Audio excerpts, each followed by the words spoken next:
आप सबका Bidar public news में स्वागत है। भारतीय भीम सेना की तरफ से late Syed Zulfikar Hashmi ex MLA Bidar की याद में एक कैलेंडर लॉन्च किया गया और साथ ही साथ सावित्रीबाई फुले एक्स एमपी उत्तर प्रदेश का फेलिटेशन प्रोग्राम भी किया गया।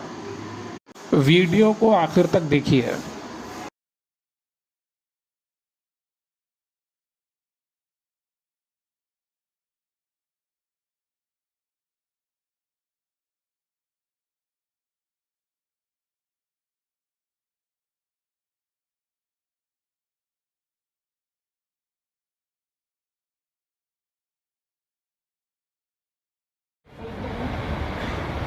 भारत की राजधानी नई दिल्ली में 26 नवंबर 2023 को हम लोग बहुत बड़ी रैली कर रहे हैं। बहुत बड़ी रैली कर रहे हैं। उस रैली में पंजाब, बिहार, गुजरात, राजस्थान, मध्य प्रदेश, छत्तीसगढ़, उड़ीसा और कर्नाटक, पूरे भारत के हम लोग बहुजन समाज के लोगों को इकट्ठा करने जा रहे हैं। और उस कार्यक्रम में जो हम लोगों की तैयारी है, वो कार्यक्रम इतना बड़ा होगा कि पूरे दिल्ली को हम लोग जाम करने जा रहे हैं। पूरे दिल्ली को हम लोग जाम करने जा रहे हैं। ये कितने लोगों के खिलाफ ईडी, सीबीआई की जांच कराएंगे, ये कितने लोगों को जेल भेजेंगे।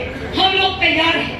हम लोग हर तरीके से हमारा जो सामाजिक संगठन, जो राजनीतिक संगठन के लोग जो काम कर रहे हैं, लोग कहते हैं आरएसएस के पास, बीजेपी के पास लाखों संगठन है, लाखों लोग बूथ स्तर पर काम कर रहे हैं। मैं कहती हूँ कि भारत में दलित, पिछड़ा, मुस्लिम, लिंगायत समाज, आदिवासी समाज के मुस्लिम समाज कितना बड़ा संगठन भाजपा के पास नहीं है। जिस दिन ये बहुजन समाज अपने हक के लिए जिस दिन सड़कों पर निकल जाएगा, उस दिन बीजेपी को रास्ता निकलना मुश्किल हो जाएगा।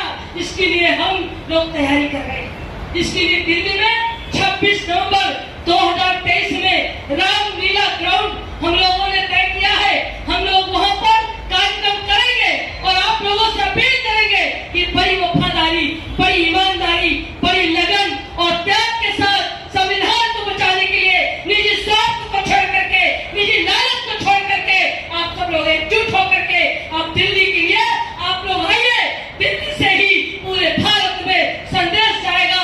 भारत के अलावा अन्य देशों में भी संदेश जाएगा। जो भारत के बहुजन समाज को बचाने के लिए लोग काम कर रहे हैं, उनका भी मनोबल बढ़े। इसके लिए भारत में हम लोग बहुत बड़ी रैली, संविधान को बचाने के लिए, लोकतंत्र को बचाने के लिए, आजादी को बचाने के लिए, आरक्षण को बचाने के लिए, अपनी माँ बहन बेटियों की सुरक्षा के लिए, अपनी कानून को बचाने के लिए हम लोग इकट्ठा हो रहे हैं। और उसी दिन मंच से ऐलान होगा कि बीजेपी का विकल्प कौन होगा। उसी दिन हम सब लोग मंच से ऐलान करेंगे। मैं आप लोगों से जानना चाहती हूँ कि क्या आप लोग उस कार्यक्रम में आ सकते हैं। और मुस्लिम समाज के लोगों को जो नौकरियों में जो व्यवस्था मिली है, ये बाबा साहब डॉक्टर भीमराव अम्बेडकर जी के बनाए गए भारत के संविधान के बदौलत मिली है। पिछड़े वर्ग मुस्लिम समाज में 22% मुस्लिम जो पिछड़े वर्ग में आते हैं, उनको भी आरक्षण की व्यवस्था बाबा साहब अम्बेडकर जी ने संविधान में दिया है, जो उनको भी लाभ मिलता है। और पूरे भारत में जो पंच से लेकर प्रधानमंत्री तक की कुर्सी पर जो व्यवस्था बाबा साहब अम्बेडकर जी ने अनुसूचित जनजाति के लिए आरक्षण की व्यवस्था दिया है, आज उसके बदौलत आज हमारे एमएलसी साहब भी, पूर्व एमएलसी साहब जी और तमाम यहाँ बैठे हुए हमारे साथी जनप्रतिनिधि के रूप में या नौकरी के रूप में जो आज उनको आगे बढ़ने का मौका मिला है, ये बाबा साहब डॉक्टर भीमराव अम्बेडकर जी के बनाए गए भारत के संविधान के बदौलत मिला है। अब आप लोगों ने देखा होगा कि बीजेपी की सरकार जब से आई है, तो जो विभाग बना करके जो बहुजन समाज के लिए नौकरी की व्यवस्था थी आरक्षण के तहत, वो सारा विभाग को प्राइवेट कर दिया गया और प्राइवेट सेक्टर में आरक्षण की व्यवस्था खत्म कर दी गई। ये किसके ऊपर प्रहार हो रहा है? ये उनके ऊपर प्रहार हो रहा है कि जो आईएएस, पीसीएस, डॉक्टर, इंजीनियर, सिपाही, दरोगा, लेखपाल जो भी पढ़कर पदों पर पहुंच करके और अपनी अर्थव्यवस्था को मजबूत किए हैं, समाज को जगाने का काम कर रहे हैं, उनको उनके ऊपर ही ये सरकार की निगाह है कि जब ये नौकरी में थे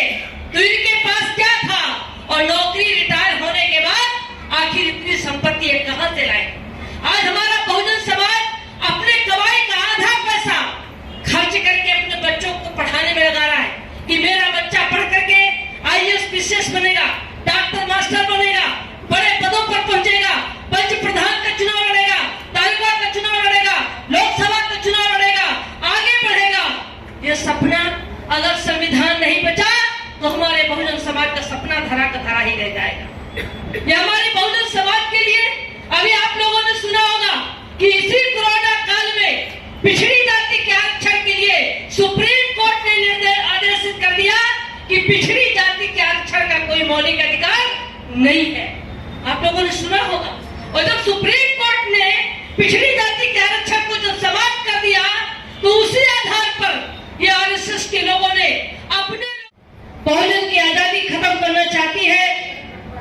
तो 2014 से मैंने सुना देखा और बड़ी बड़ी बैठकों में मैं आरएसएस की कई बैठकों में भी मैं गई।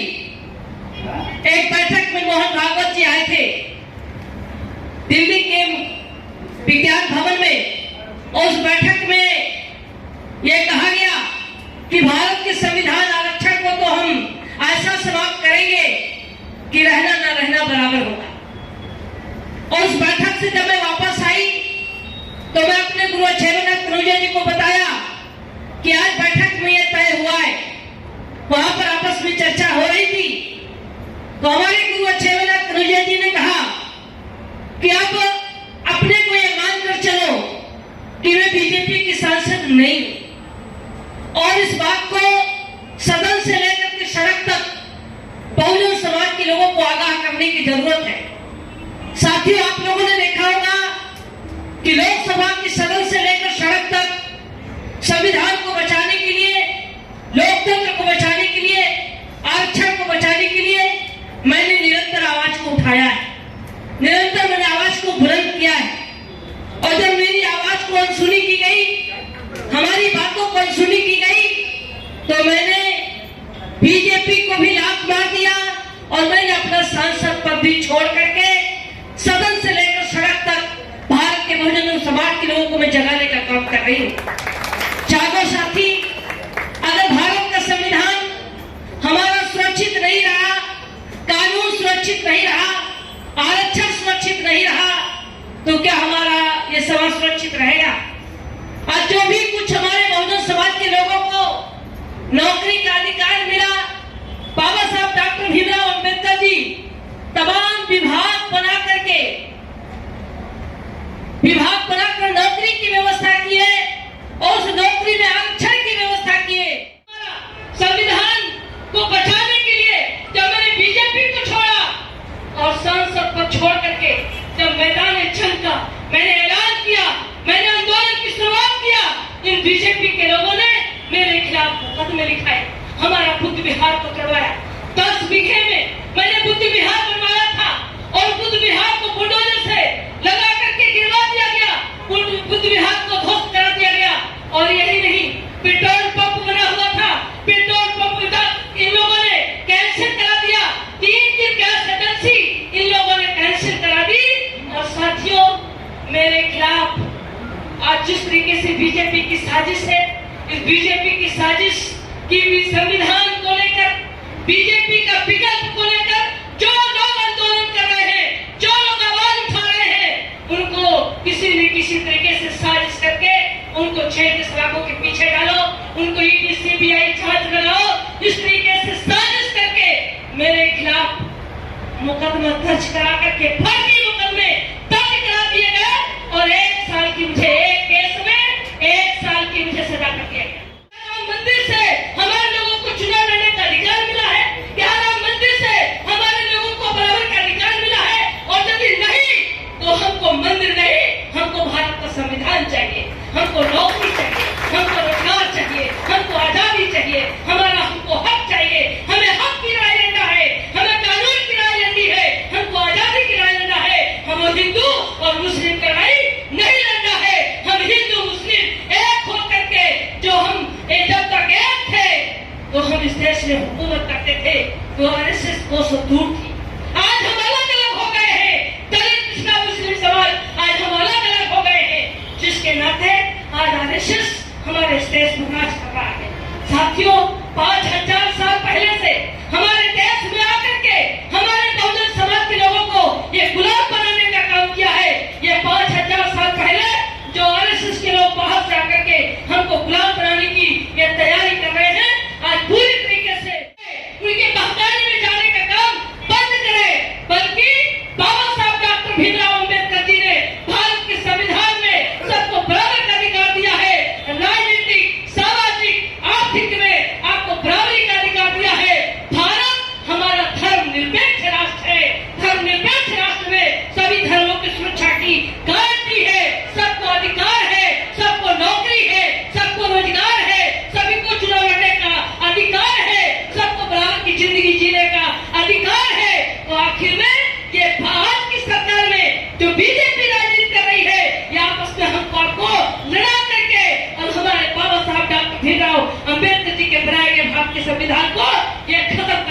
चाहते हैं, लोकतंत्र को खत्म करना चाहते हैं। इसकी लड़ाई लड़ने के लिए उनको ये पता है कि जिस दिन दलित समाज, जिस दिन पिछड़ा समाज, जिस दिन लिंगायत समाज, जिस दिन मुस्लिम समाज एक प्लेटफॉर्म पर आ जाएंगे, उस दिन बीजेपी कोसों दूर होगी, बीजेपी निस्तानाबूद हो जाएगी।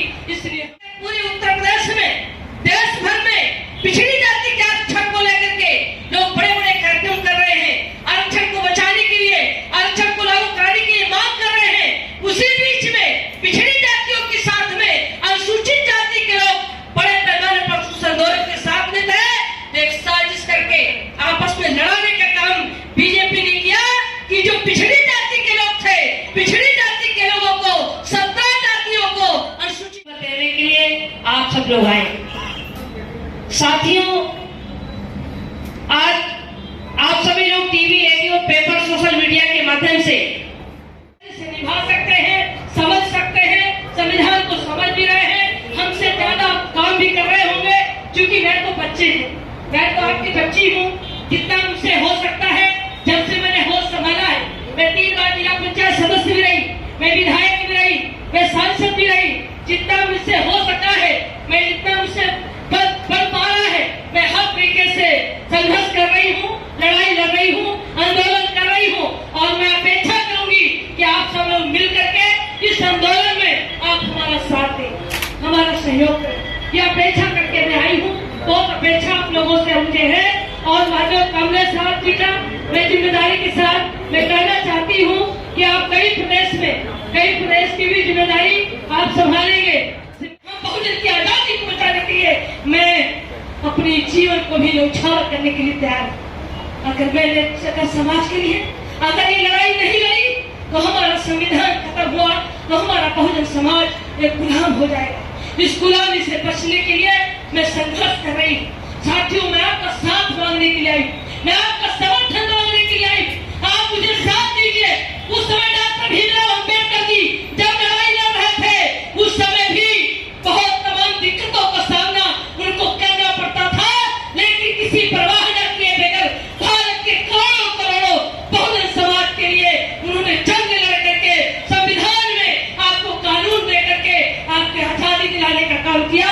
माननीय कांशीराम साहब तमाम परिस्थितियों को झेलते हुए सत्ता परिवर्तन करके समाज को एक समूह में लाने के लिए उन्होंने काम किया।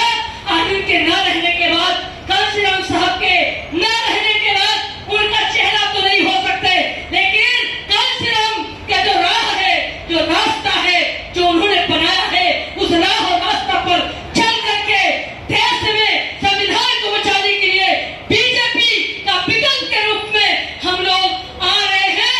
हम लोग बीजेपी को के विकल्प के रूप में और स्टेज पे बैठे हुए सारे गेस्ट ऑफ ऑनर, मैं आप लोगों का शुक्रिया अदा करता हूं कि आप लोगों ने इस प्रोग्राम में हिस्सा लिया। आज का जो प्रोग्राम है वो भारतीय भीम सेना की तरफ से दीदी सावित्रीबाई फुले को यहाँ पे अभिनंदन करते हुए और मेरे पिताजी, मेरे वालिद मोहतरम जनाब सैयद जुल्फिकार हाशमी साहब जो बिदर में XMLA थे, BSP के पहले विधायक थे, उनके सम्मान में भारतीय भीम सेना ने एक कैलेंडर लॉन्च किया है।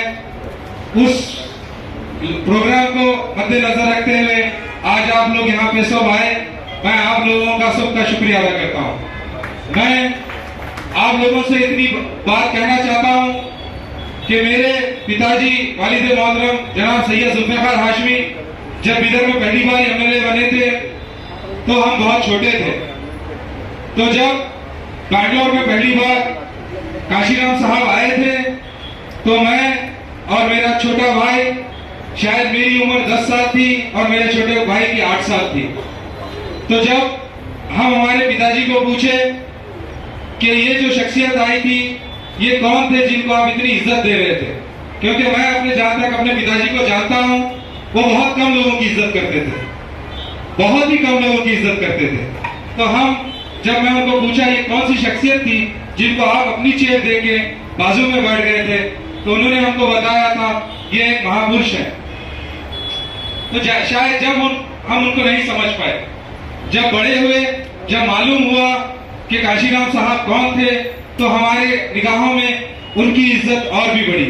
उससे ज्यादा इज्जत हमारे वालिद की बढ़ी, क्योंकि उन्होंने उनको इज्जत दी थी।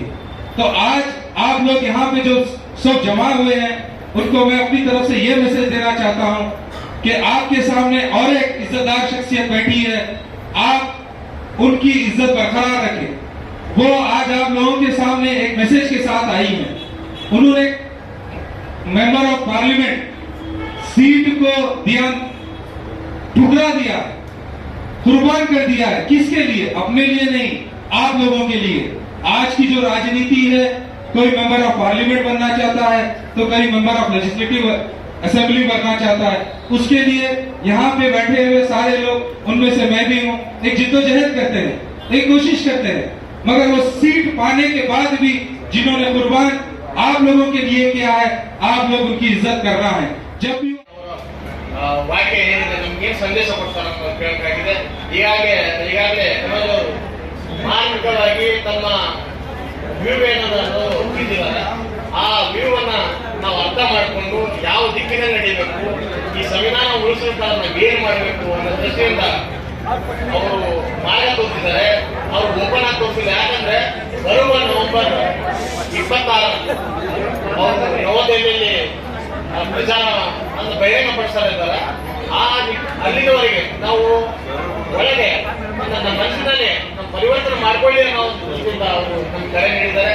ಅದಕ್ಕೆ ಅವರಿಗೆ ನಾನು ತುಂಬಾ ಅಭಿನಂದನೆ ಸಲ್ಲಿಸ್ತೀನಿ. ಈ ಕಾರ್ಯಕ್ರಮ ದಯಮಾಡಿ अपनी कुव्वते अजनबल को पहचानो। किसी के हमो करम पर जियोगे कितने दिन, अपने कुव्वते अजनबल को पहचानो। हयात छीन लो वक्ते रमा के हाथों से। हयात भीख में नहीं मिलती दीवानो, हयात भीख में नहीं मिलती दीवानो। वक्त कहता है कि थोड़ा बदल जाए, वक्त कहता है कि थोड़ा बदल जाइए, अभी बहुत कुछ नहीं हुआ है, संभल। वक्त कहता है कि थोड़ा बदल जाइए, अभी बहुत कुछ नहीं हुआ है, संभल जाइए। घर बना करके जिसको बाबा साहब ने दिया, संविधान बाबा साहब ने दिया, और हमारे लोगों ने रखवाला बना, 56 इंच के सीना वाले का रखवाला बना दिया। घर बना करके जिसको बाबा साहब ने दिया, आज भगवान वहां पहुंच करके हम ही लोगों को कहता है कि घर से निकल जाए, हम ही लोगों को कहता है कि घर से निकल जाइए। ये कहते हुए मैं अपनी बात को विराम देता हूँ। जय भीम, जय भारत, जय संविधान, जय कांशीराम। कांशीराम साहब जी अमर रहे, रानी श्याम सुंदर जी अमर रहे, आज भीम सेना के इस कार्यक्रम में हमारे साथ में आए हमारे गुरु माननीय छेवरनाथ कन्हैया जी, इस क्षेत्र से एमएलसी हमारे भैया जी, पूर्व में एमएलसी जी, क्योंकि मैं नाम से परिचित नहीं हूँ, और मंच पर हमारे सम्मानित अतिथिगण, हमारे चाचा मैं बोलूंगी आपको, माननीय अब्दुल मन्नान साहब जी, हमारे भैया मानव कामरे साहब जी, और उपस्थित सभी हमारे पिता तो बुजुर्गों, माताओं, बहनों, भाइयों, मैं आप सबका हार्दिक स्वागत करती हूँ। नमो बुद्धाय सादर जय भीम करती हूँ। मैं बहुत आभार व्यक्त करती हूँ। अरविंद सर और माता